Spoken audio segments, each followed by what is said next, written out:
Welcome to this video on the physics of carbonation. I want to discuss primarily how you make a beverage carbonated and how it goes flat. In other words, how CO2 goes into solution and how and why CO2 comes out of solution. You're all familiar with blowing up a balloon. When you blow up a balloon, what causes it to expand? Is it being filled with something? Well, yes, of course it is. It's being filled with air. Let me show you what I mean. Here's my balloon in the middle of the screen, and I'm going to add some molecules to it by pressing this Add button on the left. The balloon expands a bit, not because I put something in it per se, but what I put in it is composed of particles that are moving very rapidly, and the collective collisions with those particles in the wall of the balloon are what keeps it expanded or extended. The more molecules I add, the bigger the balloon gets. If I take molecules away, the balloon gets smaller. So in this way of looking at things, pressure is simply a manifestation of the collective impact of all of the particles or molecules inside the balloon. Temperature also has a molecular explanation. Temperature is just simply a measure of the energy or the speed of the molecules. If I heat things up, the molecules move faster, and the molecules hit the side of the balloon with more vigor, and the balloon expands. Cool things down, the molecules move slower, and the impacts are smaller, and the balloon decreases in size. So that's the kinetic theory of gases in a nutshell. Pressure is due to the collective force of trillions and trillions of collisions per second, and temperature is a measure of molecular speed. Next, I want to talk about the concept of equilibrium, and I want to do so by talking about a cocktail party. Imagine a large hotel ballroom with a left side and a right side, divided down the middle with a wall as a door in the center of it. Let's say I put some people over here on the left side of the ballroom. 20 people, say. They're milling about. Let's say they're milling about more or less randomly. What happens if I now open the door that separates the two rooms? By their random walks, some will eventually make their way from the left side to the right side, and some will make their way from the right side to the left side. And after a period of time, these two numbers of people on the left and the people on the right will more or less equilibrate. That's what I mean by equilibrium. It's not that nothing's going on, it's that there's an equal number of things going on in one direction versus another. At equilibrium, just about as many people are going from left to right as right to left. Of course, as you may have already ascertained, I'm really not here to talk about cocktail parties. Really what I'm representing here are gases. These red dots are gas molecules.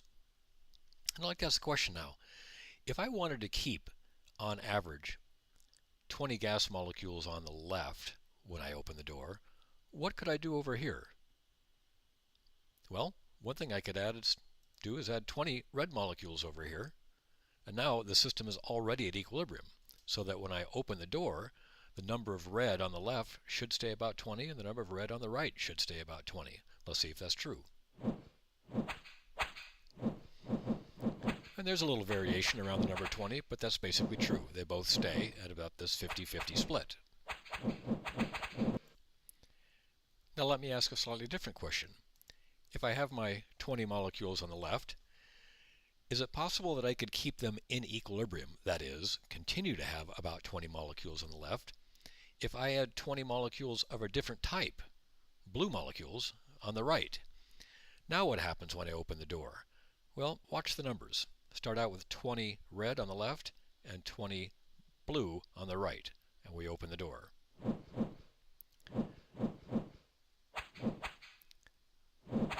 Note that the number of blue molecules is going up on the left and the number of red molecules is falling on the left.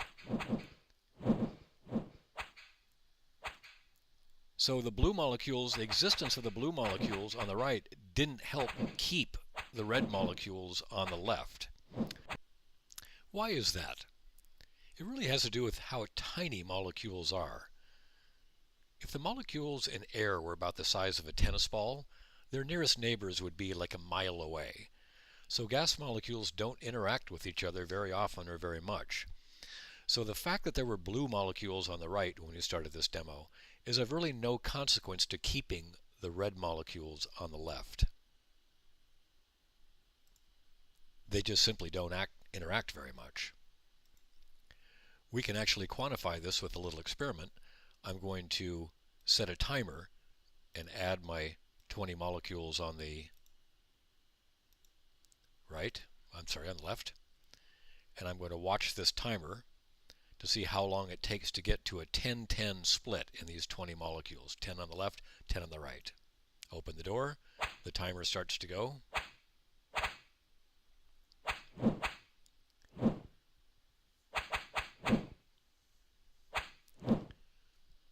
Molecules randomly make their way from the left to the right. It got close to a 10-10 split, but this is random, keep in mind, so sometimes it will go up and sometimes it will go down. And there we are, 19 seconds. Now let's do the same thing. Our 20 molecules on the left and 20 blue molecules on the right. And my hypothesis is that the existence of the blue molecules will not impede the left's molecules' march toward equilibrium because they are dissimilar molecules and they don't interact. Set the timer and let's open the door. Remember, we had 19 seconds before, and we're looking for something near 19 seconds this time, if my hypothesis is correct. Keep in mind, this is a totally random process, so sometimes it could be 12 seconds, sometimes it could be 25 seconds. I'm not expecting to see exactly 19, but I hope to at least quantitatively make the point. And there we go, 17 seconds. So I think that's at least helps you understand that it's plausible that the existence of molecules of a different type, in this case blue, could not keep the red molecules in equilibrium on the left. Now, finally, let's talk about carbonated beverage, which is the real subject of this presentation. And I want to talk about how gas gets into and out of solution. Well, this two-chamber demo that I've been showing you is really just sort of a metaphor for a liquid gas system, like champagne in a bottle. Let me just sort of turn this on end. So here I have just a very simple model of some type of container that contains a beverage with liquid on the bottom and some type of headspace on the top, and some way of sealing the top of the bottle. I can have it open or I can have it closed. In this model, the liquid gas surface here across the middle of the container is like the wall between the two chambers in the previous demo, in the two-chamber demo. So now I want to do the same type of thing that I did in the previous demonstration. I'm going to add some molecules to one side of this container down in the liquid, in this case 40, and now I'm going to let the simulation run forward. Some of the molecules will make it through the surface and some of them won't, just as some made it through the door.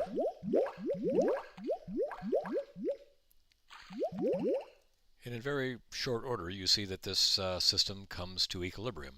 The CO2 molecules that were in solution, some come out, and some CO2 molecules that are in the headspace go back in. And over time, we reach some type of equilibrium. In this case, it looks like about 30-ish in the headspace and 10-ish in the liquid. And if I open the top of the container, I destroy that equilibrium. Now I have fewer gas molecules in the headspace, and my beverage has gone flat. So that's how CO2 gets out of solution, one molecule at a time. That's a process called diffusion. Now let's see how we get CO2 molecules into solution. I'm going to add some molecules into the headspace, and by random chance, sometimes some will go into solution, and over time we start to reach an equilibrium. the more molecules I put in the headspace, the more CO2 molecules I get into the liquid.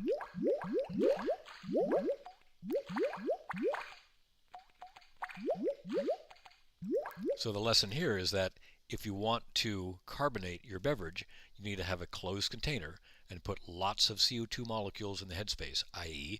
you have to put a highly pressurized CO2 gas in the headspace. Then through random movement of the molecules, sometimes they'll be going slow enough upon impact that the water will be able to essentially reach out and grab them, and that will then become an aqueous molecule of CO2, and with enough CO2 molecules in solution, we'll have a carbonated beverage. This can easily be done with the Perlini cocktail carbonating system, for example. Now I'd like to ask another question similar to what I asked before with the two-chamber demo. What if I add, say, 30 molecules of CO2 in the liquid of this container and ask what I would have to do to the headspace to keep those CO2 molecules in equilibrium? Well, just as with the two-chamber demo, I could add 30 molecules to the headspace, and therefore I would expect that I might have as many leaving solution as entering solution, so I would keep a healthy percentage of those CO2 molecules in solution. Let's see if that's true. It takes a while for the animation to begin.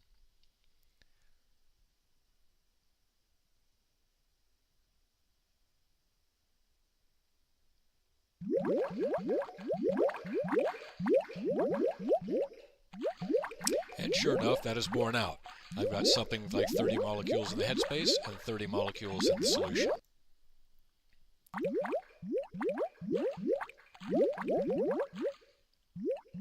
Now, as before, let's ask again a similar question. What if I put, say, 30 molecules of CO2 in the liquid, but 30 molecules of something else, perhaps nitrogen, in the headspace? Now would I expect to be able to maintain the same concentration of CO2 in solution? If when I start this animation, will I see this number stay at 30 or will it drop? My hypothesis, as before, just as before, is that these blue molecules, these nitrogen molecules, won't keep the CO2 molecules in solution. And again, we have to wait for the simulation to begin.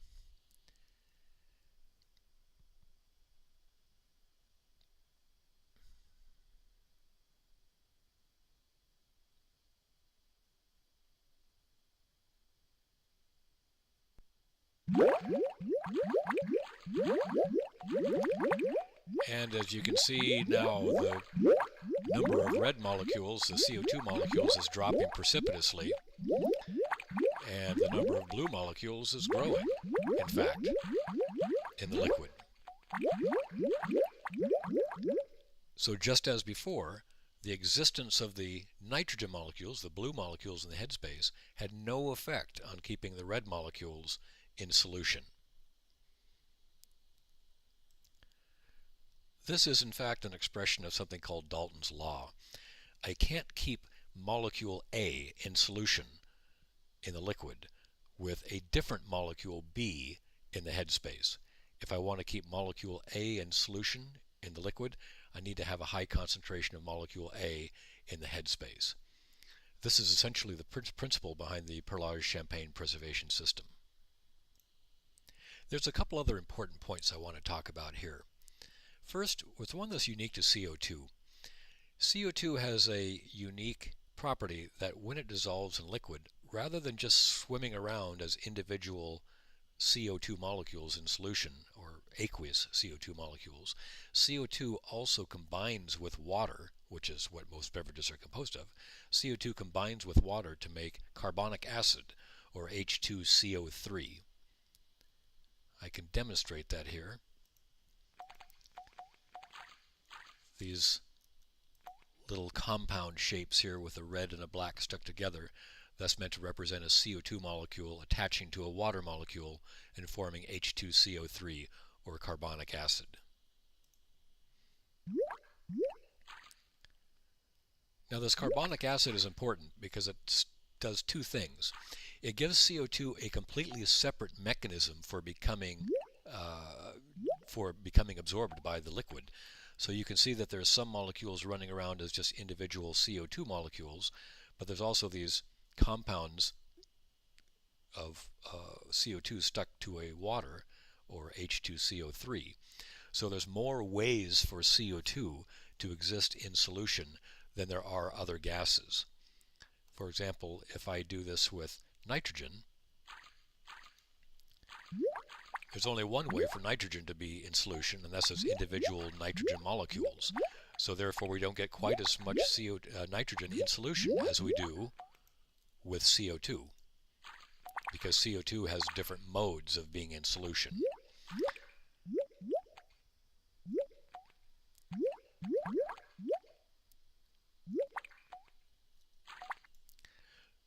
So this makes CO2 more soluble in liquid than just about any other common gas.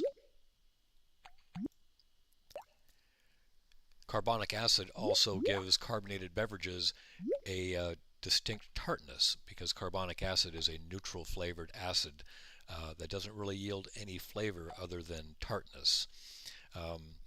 That's why a beverage like Coca-Cola tastes so horrible when it's flat, because it's a very sugary beverage, and that tartness helps balance the sweetness. But when it goes flat, you're just left with the syrupy sugariness behind. One last very important point to make about the solubility of gases and liquids is it turns out the solubility of gases in a liquid is extremely temperature dependent. The colder the liquid is, the more gas can fit in solution. This is the opposite of solids, where it's easier to dissolve a solid in a hot liquid. You've all seen this trying to stir in a teaspoon of sugar into iced tea versus hot tea. But with liquids, it's the reverse. The slower the molecules are going in the headspace, the easier they are to be grabbed by the intermolecular forces of the water. Let's see if this is true. Add some molecules to the headspace, and most of these are just going too fast to go into solution. But let me turn down the temperature now. And now the intermolecular forces between the gas molecules and the liquid are able to grab the molecules and pull them into solution if they're moving slow enough. So you can see the huge difference as I turn down the temperature. Now these molecules are able to dive into the water, as it were, and become aqueous molecules of solution. Contrary-wise, if I put the temperature back up, these molecules are now forced out of solution and into the headspace. And now look, most of the molecules are in the headspace. Turn the temperature down, and the molecules then go back into solution, and it changes the equilibrium balance between the percentage of molecules in solution versus the percentage in the headspace.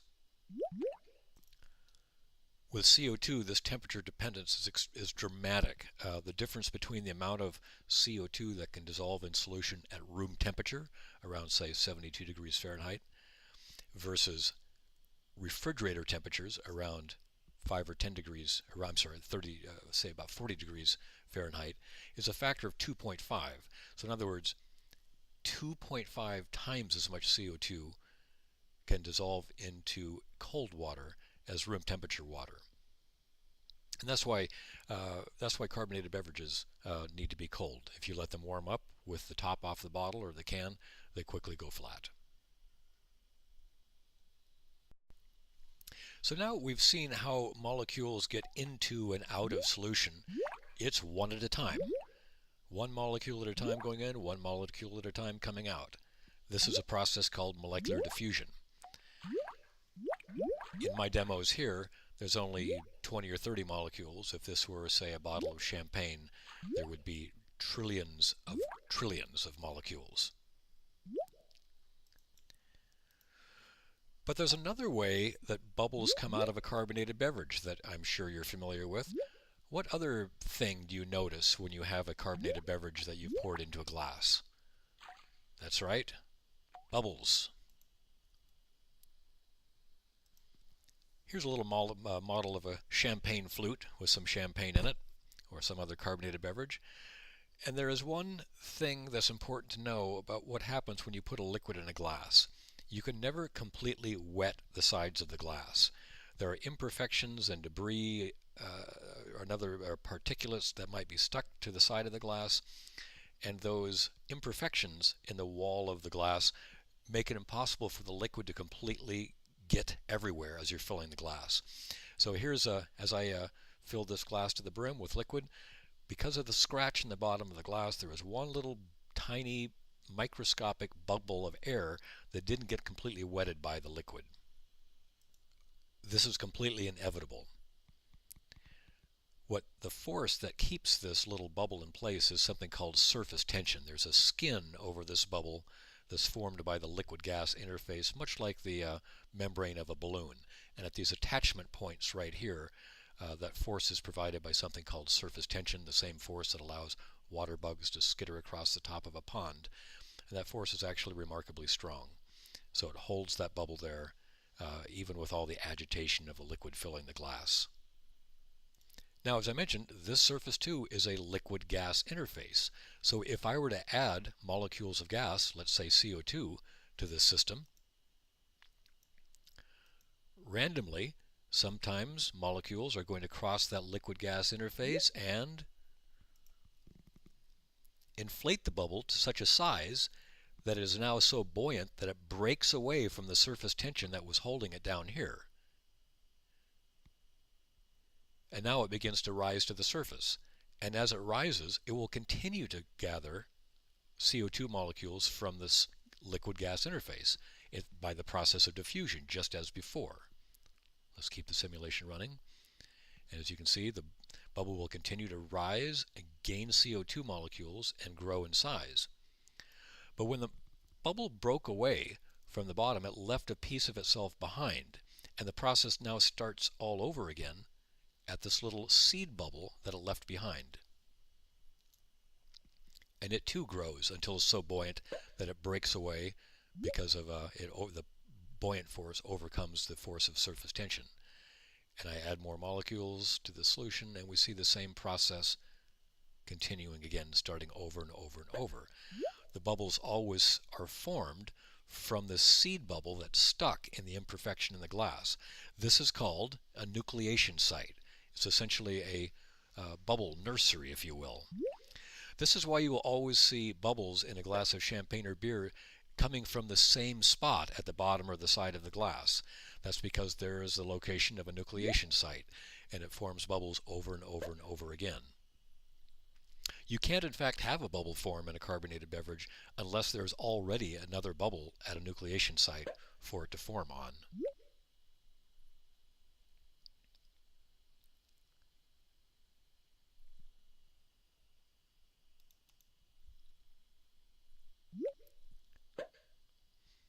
It turns out that most of the CO2 lost in these two processes is by individual molecular diffusion at the surface. Anywhere from 5 to 10 times as much CO2 is lost invisibly through the process of diffusion, one molecule at a time.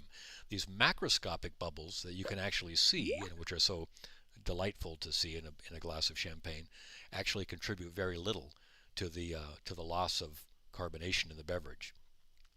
So if the surface area is the culprit, you should now be able to guess which type of glassware is best for a carbonated beverage like champagne. Would it be a wide, shallow coupe or a narrow, deep flute? Since all the loss happens at the surface area, you're much better off with a narrow, deep flute if your goal is to try to keep as much CO2 in solution for as long as possible.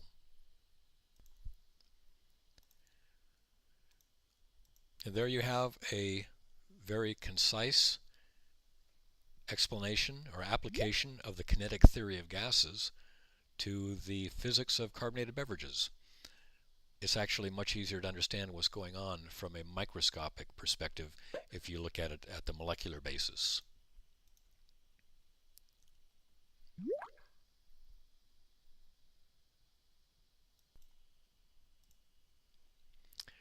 And that concludes this demo of the physics of carbonation.